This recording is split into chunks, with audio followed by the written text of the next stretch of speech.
السلام عليكم ورحمة الله وبركاته. حلقة جديدة معاكم. لو الفراخ عندك تعبانة هقولك تعملي لها ايه. هتعملي لها الخلطة ديت اللي هي بصل وليمون وخل وثوم، يعني على حسب الفراخ اللي عندك. يعني لو هم 10 فراخ هتبقى بصلاية واحدة، ليمونتين، معلقتين خل، فصين توم، على حسب يعني الفراخ اللي عندك. وانا عندي يعني ايه 20-30 فرخة، فانا هعمل لهم الكمية دي.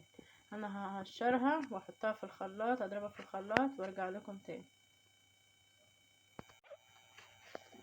انا قشرت اهو البصل وخرطته، وكمان خرطت الليمون والثوم خرطته. مش لازم يعني الثوم يتقشر، تخرطيه. يعني عندك كمية كبيرة خدي لها نص راس ثوم، وخرطيهم كلهم وحطيهم في قلب الخلاط. هتحطي عليهم الخل ده، نص كوباية خل على الكمية دي بقى. لو الفراخ عندك بتسهل، عندها برد، عندها كحة، عندها اي حاجة، دوت مضاد حيوي ليهم، يعني ان ما يحصل، عشان يعني خاطر ما يحصلهمش اي حاجة وما يتعبوش. اتفقنا. هخلطهم بقى في الخلاط وارجع لكم تاني. لازم تخلطوهم تخلوهم ناعمين خالص. بس احنا هنحط لها شويه ميه صغيرين عشان خاطر ايه الخلاط مش عاوز يمشي، لان الخل نص كوبايه خل بس مش كتير.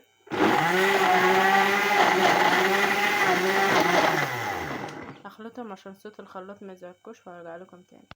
انا خلطتهم كلهم اهم، خلطتهم يعني بقوا ناعمين خالص. دلوقتي احنا هنحطهم في حاجه ونطلعهم للطيور، علشان خاطر الطيور عندها برد.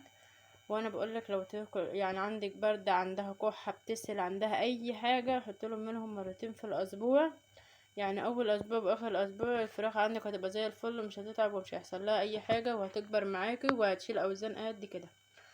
وهو دلوقتي يعني الفصل ما بين الشتاء والصيف دوت بيكون متعب خالص والفراخ بتموت. فدوت الحل يعني عشان خاطر الفراخ ما تموتش، وما تجيبيش يعني ايه علاج من عند الدكاتره وكده. فدوت علاج يعني من البيت، مش هتكلفك اي حاجه خالص. هم ليمونه وبصلايه وتوم وخل، يعني كل الحاجات من البيت.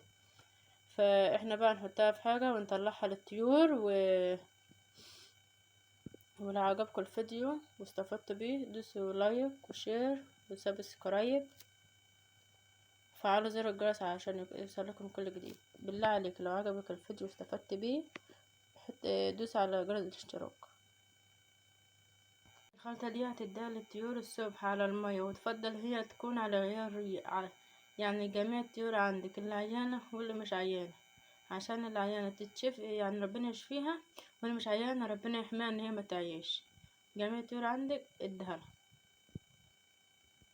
الخلطة انا حطيتها في حاجة واطلعها للطيور دلوقتي. وانا بقولك هي الطريقة ديت جميلة، يعني احسن من المضاد الحيوي اللي عند البيطري. كل حاجة في البيت قومي اعمليها دلوقتي للفراخ بتاعتك. وكمان لو الفراخ بتاعتك مش عيانة تحميها ان هي ما تعياش وما يجيلهاش اي مرض ولا اي حاجة، ولا تخسش معاكي ولا تموتش. والسلام عليكم ورحمة الله وبركاته.